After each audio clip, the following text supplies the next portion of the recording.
Yes. నమస్తే SDPI family members. ఇవాళ మీ escrow account Axis bank account కనబడుతుందండి. మీరు క్రియేట్ చేసుకోవాలి. ఎలా చేసుకోవాలంటే చూడండి సార్, ఇక్కడ మనము ఎస్‌డిపిఐ డిస్‌ప్లే ఇట్లా ఓపెన్ చేస్తాం కదా! ఓపెన్ చేస్తే పైన యాడ్ బ్యాలెన్స్ ఉంటదండి.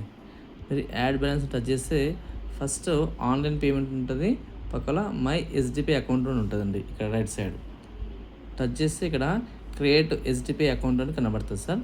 ఆ ఎస్‌డిపిఐ అకౌంట్‌ని మీరు క్రియేట్ చేస్తే మీకు యాక్సిస్ బ్యాంకు అకౌంట్ మీకు కనబడుతుంది. ఓకే కొడితేను మీ పేరు, మీ అకౌంట్ నెంబర్, యాక్సిస్ బ్యాంకు, మీ ఐఎఫ్ఎస్సి కోడ్ అకౌంట్ కనబడుతుంది. ఇది మీ అకౌంట్ అనమాట. అంటే మీరు బ్యాంక్కి వెళ్ళి అమౌంట్ ట్రాన్స్ఫర్ చేసుకోవాలనుకున్న వాళ్ళు ఈ అకౌంట్ నంబరు, మీ పేరు, యాక్సిస్ బ్యాంకు ఫామ్ నింపేసి మీ బ్యాంక్కి వెళ్ళి ట్రాన్స్ఫర్ చేసుకోవచ్చు. లేదంటే మీరు నెట్ బ్యాంకింగ్ వాడితే మీ నెట్ బ్యాంకింగ్లో బెనిఫిషియరీకి కూడా మీరు యాడ్ చేసుకుని కూడా పంపించుకోవచ్చు. ఇది మీ అకౌంట్ అనమాట. పాత వాళ్ళకు కొద్దిగా అకౌంట్స్ చేంజ్ అయి ఉంటాయి, ఎందుకంటే డిజిటల్ అనమాట ఇది. అంటే ఒకసారి చూసుకోండి. పాత వాళ్ళు చాలామంది అకౌంట్స్ ఓపెన్ చేశారు కదా, అదే అకౌంట్ యాడ్ చేసి ఉండొచ్చు, బట్ చేంజ్ అయి ఉంటాయి సార్. మీ పాతవి మీరు చూడకండి. ఫస్ట్ మీరు మీ అకౌంట్ ఓపెన్ చేసిన తర్వాత మీ అకౌంట్ చూసి మీ అమౌంట్ ట్రాన్స్ఫర్ చేసుకోండి. ఓకేనా సార్? Thank you.